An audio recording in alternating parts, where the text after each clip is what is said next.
Sir ঘুম থেকে উঠেন, আপনি এখন ভাইরাল। কিসের ফারাজ করিম চৌধুরী, কিসের তাসরিফ খান, কিসের তৌহিদ আফ্রিদি, কিসের বাংলাদেশে মানবতার ফেরিওয়ালা, সবাইকে অতিক্রম করে আমাদের বাংলাদেশের সর্বশ্রেষ্ঠ মানবতার ফেরিওয়ালা এই মজিদ স্যারকে আপনারা অনেকে এখন চেনেন। আজকে কেন আপনারা সবাই তাকে গালি দিতেছেন? একটা জিনিস আমার মাথায় ঢুকতেছে না, যে ব্যক্তিটা 5 ওয়াক্ত নামাজ পড়ে, যে ব্যক্তিটা সবসময় দিনের পথে থাকে, রাতের পথে থাকে, যে ব্যক্তিটা পোস্ট ফাঁস করে সেই টাকা দিয়ে হজ করে আসে, সেই ব্যক্তিটাকে খারাপ কিভাবে বলেন? আজকে ধিক্কার জানাই সেই সকল মানুষগুলোকে যারা তাকে কমেন্ট বক্সের মধ্যে গিয়ে গালাগালি করছেন। ভাই, যেই ব্যক্তিটা আপনার পরীক্ষায় পাশ করার জন্য প্রশ্নটা দিয়ে দিয়েছে আগে, সেই ব্যক্তিটার বিরুদ্ধে আপনি কিভাবে কথা বলেন? ছোটবেলা যখন পড়াশোনা করেছিলাম তখন যদি এইরকম একজন স্যার থাকতো যে আমাদেরকে প্রশ্ন দিয়ে দিত, তাহলে হয়তোবা আমার প্রত্যেকটা রেজাল্টের মধ্যে এ প্লাসও থাকতে পারতো। আজকে এত খারাপ স্টুডেন্ট হইতাম না ভাই। এরকম একজন মানুষকে আপনারা কিভাবে বাজে মন্তব্য করেন? যে ব্যক্তিটা দেখেন একটি মরুভূমির মধ্যে গিয়েছে, যেখানে নামাজের কোনো জায়নামাজ নাই, সেইখানে একটি কম্বল বিছিয়ে তারপর নামাজ আদায় করছে। আজানের সময় হয়ে গিয়েছে, আশেপাশে মসজিদ নাই, নামাজ পড়ার কোনো জায়গা নাই, ড্রাইভিং সিটে বসেই তারপর নামাজ পড়ে ফেলছে। একবার নয়, দুবার নয়, বারবার একইভাবে তিনি নামাজ পড়ছেন। তারপরও তার বিরুদ্ধে অভিযোগ। আমি জানি এখন আপনারা সবাই তার পিছনে লেগে পড়েছেন ভাই, তার যত ধরনের ভুল আছে সবগুলো সোশ্যাল মিডিয়ার মধ্যে নিয়ে আসবেন। তবে না ভাই,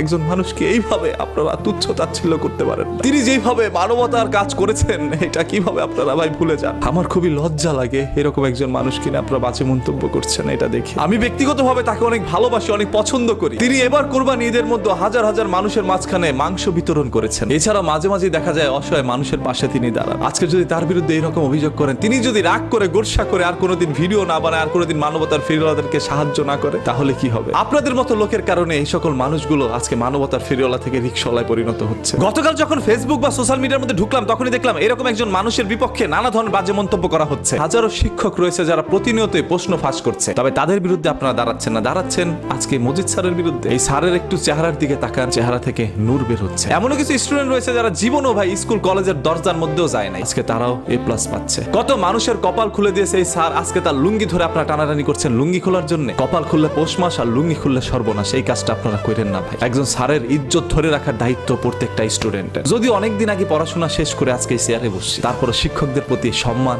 এখনো অটুট রয়েছে। তিনি একজন স্যার, তার প্রতি আমাদের সবার সম্মান রয়েছে, সবাই তাকে সম্মান জানান। কমেন্ট বক্সটা উন্মুক্ত আছে, গালিগালাজ করেন না। এবং আমি এনার সম্পর্কে অনেক কম জানি, যার কারণে আপনারা যারা যারা ভিডিওটা দেখছেন, আপনারা কে কতটুকু জানেন সেটা কমেন্ট বক্সের মধ্যে জানাইতে থাকেন। দেখতেছি আপনাদের সবার মূল্যবান মতামত। এবং এই ছাড়াও আপনার স্কুল কলেজ ইউনিভার্সিটির মধ্যে যদি এরকম কোন স্যার থেকে থাকে যারা আপনাদেরকে প্রশ্ন ফাঁস করে পরীক্ষার মধ্যে পাস করিয়ে দিচ্ছে, সেই সকল স্যারের নামগুলো যথাসম্ভব দ্রুত আমার কাছে দেন এবং ছবি সহ দেন। আমি তাদেরকে নিয়ে একটু ভিডিও বানাই প্রমোশন করে দিই, যাতে করে এই স্যারগুলো একটা সময় শিক্ষা প্রতিষ্ঠান থেকে চাকরিচ্যুত হওয়ার পরে সোশ্যাল মিডিয়ার মধ্যে ভিডিও করে খাইতে পারে, কিছু একটা করে খাক, মানুষকে সব সময় এইভাবে প্রশ্ন ফাঁস করে দিয়ে যায়, যাতে করে খারাপ স্টুডেন্ট গুলো ভাই পরীক্ষায় পাস করতে পারে, তাদের মা বাবা যেন মাথা উঁচু করে সমাজের মধ্যে দাঁড়াইতে পারে। এরকম একজন মানবতার ফেরিওয়ালার বিরুদ্ধে কিভাবে আপনারা আজকে অভিযোগ তুললেন? আপনারা তার সম্পর্কে কিছু জানেন? হ্যাঁ ভাই, আমার থেকে আপনারা বেশি জানেন। যদি জানি না থাকেন কমেন্ট বক্সের মধ্যে জানান। আবারও বলছি, আমার চোখে দেখা এরকম কিছু সংখ্যক মানুষ আছে যারা সব সময় নামাজ পড়ছে, সব সময় রাস্তার মধ্যে হাঁটার সময় কোরআন খতম দিচ্ছে, দিনের পথে দাওয়াত দিতে দিতে তাদের জীবনটা শেষ হয়ে যাচ্ছে। তবে সোশ্যাল মিডিয়ার মধ্যে তাদের কখনো ছবি দেখা যায় না, বা নামাজের বিছানায় বসে আল্লাহ তাআলার কাছে কান্নাকাটি করছে, এটাও দেখা যায় না। তাহলে তাদের চাইতেও বড়